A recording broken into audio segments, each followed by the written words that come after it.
This is History for the Reckoning, a podcast that dives deep into the history that's hard to hear, but critical to understand. Season 1, American Concentration Camps, the story of World War II Japanese incarceration. Welcome to another Addenda episode. Huge thank you and shout out to Emily Inouye Huey for her amazing description of the state of affairs between Pearl Harbor and the forced removal to the concentration camps, which we're going to visit in our next episode. What was life like inside of those camps? But first, I wanted to give you a little introduction to how many camps were there, where they were, a little fact about each one of them. So the WRA, or the War Relocation Authority, the federal agency that was tasked with housing all of these people that were forced from their homes and forced into camps, the ones that had to administer the camps, build the camps, see to it that the people were kept inside of them, the War Relocation Authority. There were 10 of these large camps made by the WRA. They had more camps than that, but the ones that are the most famous and the ones that we're talking about, particularly in the next episode, are these 10 camps. Each of them held around 10,000 people, give or take. Size fluctuated as things went on and as circumstances changed. We'll get to that a little bit later.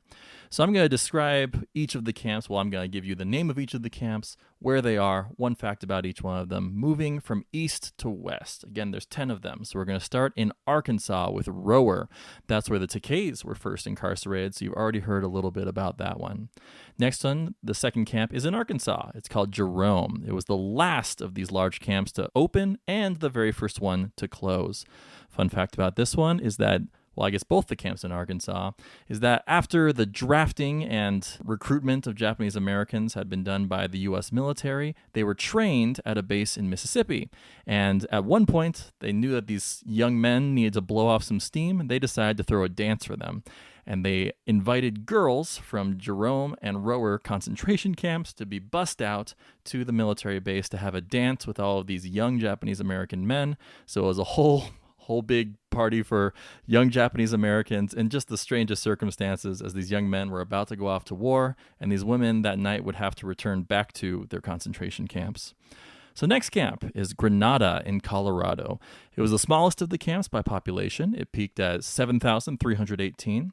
Fun fact about Colorado in general is that the only state that had a governor who was willing to welcome in Japanese Americans, both those who chose to move there when the West Coast became restricted, and also the only one who did not oppose the creation of a camp in his state. He really saw it as, this is us housing fellow Americans. He was open to it in a way that no other Western governors were. All right, next up, we've got Heart Mountain in Wyoming. This was the site of the most organized resistance to the draft that we'll touch upon a lot later. And the Fair Play Committee was there. That was part of this draft resistance. I'm very excited to talk about that, but that's a story for another day. But one thing I'd like to talk about with them is the Heart Mountain Eagles. So one huge part of camp life was that kids still had to go to school. Kids still had to have sports, athletics, recreation. And they organized a football team for their high school kids. And they played local high schools in football in the Wyoming area, broader than that too. One very interesting fact is that these children on the Heart Mountain Eagles team, this football team, were those who were incarcerated. They were forced to be there. They were not allowed to leave. But there was one team that they played from one of the local high schools that was entirely white, except for one kid who happened to also be Japanese American. So this kid, his family had had the means that when the war began, before the forced relocation, they were able to move from the West Coast into Wyoming. And so this kid was playing on this high school team outside of the camps against a team inside of the camps. So just imagine being this kid and feeling like, oh, that could have been me, except for a few different circumstances, maybe a difference of a month or two. It's just a really compelling story. Hope you look into that one. There's a great book about it by Brad Pearson. I think it's called The Eagles of Heart Mountain. Okay, moving west, we get to Gila River, Arizona. So this one's interesting because it's a site where the soldiers from Hawaii were taken to do kind of propaganda efforts to influence recruitment as they were trying to get Japanese Americans to join the military. So we're going to cover this so much in the future, but So that was to say, the experience of the Japanese Americans in Hawaii was very different from those in the mainland. And so those that were in Hawaii were more likely to be already signed up for the military or to join the military after the war began. And many of those soldiers were brought over, and because they had a better feeling toward the American government than those who'd been incarcerated, which makes a lot of sense. A lot of these Hawaiian soldiers were seen as like poster children. They were taken to this camp in order to show the other young men that they wanted to be young recruits. Oh, look at these men who look just like you. They're already in the army. They're having such a great time. But then imagine being these Japanese Americans from Hawaii who come to the mainland and get to see firsthand all these people that look like them in one giant concentration camp. It must have been a surreal thing. All right, our next camp is Minidoka in Idaho. I've been there. It's a really interesting site. Hope you can make it. One thing that was struck me there is that there's still a baseball diamond that they maintain, because recreation for all people was very important in these camps, because they were functionally towns, that there were up to 10,000 people or more, and they had to find things to do with their time. They also had to find ways to bond with each other, have fun. So baseball, other organized sports was huge. So at Minidoka, they would organize by blocks. The people at these camps lived in barracks, the military style, and those were organized into blocks that were around like a kitchen unit and a laundry and bathing facility. So these blocks might organize a baseball team. They'd play other baseball teams. It'd be a huge community affair when the baseball teams play each other. And of course, baseball is one of the sports of choice because these are American guys. They absolutely love playing baseball. All right, the next one is the one in my backyard, Topaz, Utah. So one big controversial story here. I guess controversial in a way that I'll get to, but there was a man there named James Wakasa who was shot and killed by a guard. So at first, the camp tried to play it off as though he was trying to make his way outside of the fence, but it turns out he was actually feet away from the fence, and he was facing the guard tower from where the shot came from. And the young man, the soldier who shot Mr. Wakasa, was acquitted of all charges. He was certainly not found liable, much less guilty of any crime. And so the camp was obviously very concerned about this event, made a stir, and they set up a big memorial to James Wakasa near the fence on the site where he had actually been shot. The camp authorities were getting really worried that that was going to kind of foment unrest within the camp at large. Maybe there'd be a riot. They were worried about where it might lead. So the camp authorities influenced the people who'd put up the monument to take it down. So where it gets a little bit controversial is that now it's believed the site where that monument was has been found. And so there's an effort to decide what to do with the large stone that was found at that site. Should they remount the monument? How should it be preserved? Where should it go? It's a really interesting story. So I hope you'll look it up, engage with the history that's playing out today. All right, next up, we've got Poston in Arizona. So this was the largest camp by area, and it was built entirely on the Colorado River Indian Reservation. What's interesting here is that the tribal council that was over the Colorado River Indian Reservation completely objected to a camp being put on their land, but federal authorities overruled them, put it there anyway. And just as interesting, there's a series of stories where like the locals who have been tribal members are interacting with these Japanese Americans, and like the commonalities of experience where the federal government had forced them into this area that they didn't necessarily want to go to, and they didn't know how long they'd be there. It's just really interesting stuff there. I hope you'll look that up too. All right, moving west, our next camp is Manzanar in California. So this is a lot that happened at this particular camp, definitely worth looking up. Probably the most dramatic event, I'd say, is it was the site of the Manzanar riots, which revolved around tensions from working conditions and food that was being stolen from residents and sold on the black market. There's a whole story there. Then also tensions with the JACL, which we'll also talk about in the future. At one point, this huge mob forms, about, I think they said 5,000 strong, and the camp authorities got spooked and they fired into the crowd, ended up killing 2 people. So probably the biggest unrest that happened outside of the next camp that I'm going to talk about in a moment.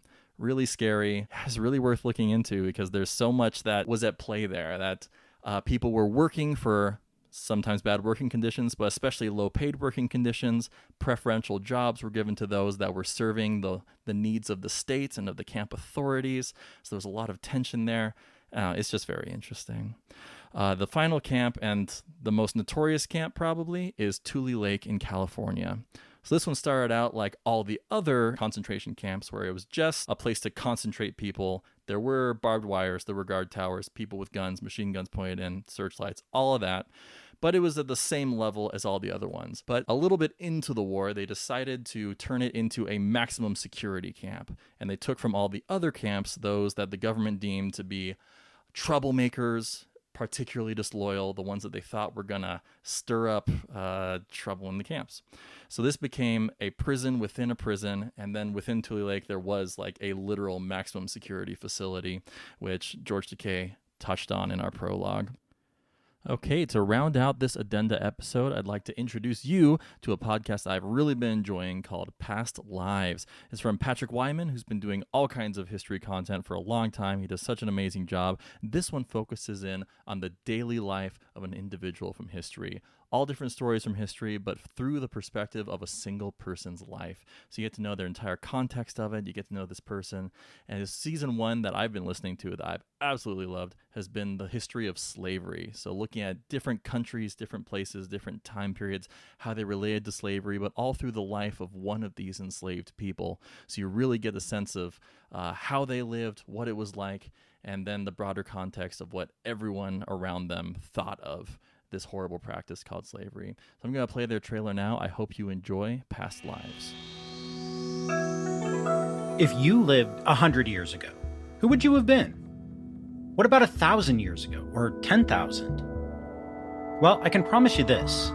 You, yes, you, personally, wouldn't have been someone you've ever heard of. Our stories of the past revolve around towering figures like Alexander the Great, Napoleon, and Cleopatra. I have a dream. When we learn about history in school, we're mostly taught through the lens of these great people. We memorize important names and the dates of battles, coronations, and imperial foundations associated with them. Now, don't get me wrong, these people matter. We can learn a lot about the past from what they did. But they're not you. Maybe you're rich, famous, and powerful, but you're probably not. There's nothing wrong with that. Most of us aren't. But we, people like us, like you and me, are the raw material of history, and we always have been. Our forebears may have included a king or queen or two, but the vast majority of our ancestors were the common clay of humanity. At best, they were advisors for those famous kings, or military officers, or members of the court. Maybe they were merchants, or priestesses, or administrators. More of them weren't even that elevated. They were farmers clinging to the edge of survival. They were shepherds tending their flocks and herds, worrying about wolves and sudden freezes. They were craftspeople breathing in the smoke from a forge or digging wood splinters out of their fingers. Most of those people, our ancestors, left only the barest trace in the historical record, if they left any at all. A single clay tablet recording the sale of a pair of enslaved war captives in Assyria, an epitaph for a well-off Roman merchant, an entry in a medieval account book, the rusted fragments of an iron knife with a few bones in a 2,000-year-old grave. Yet each and every one of those people was real, and they mattered. Past Lives is a show about those people and their stories. Every week, we'll explore the experiences and world of a real person who lived at some time and place in the past. They were us, and we are them. By understanding them, we better understand ourselves and our place in this huge, ongoing endeavor that we call humanity. They mattered, and so do you. The first season of Past Lives will be available December 3rd. Be sure to subscribe to the feed now so you get all 3 episodes delivered straight to you. That's December 3rd.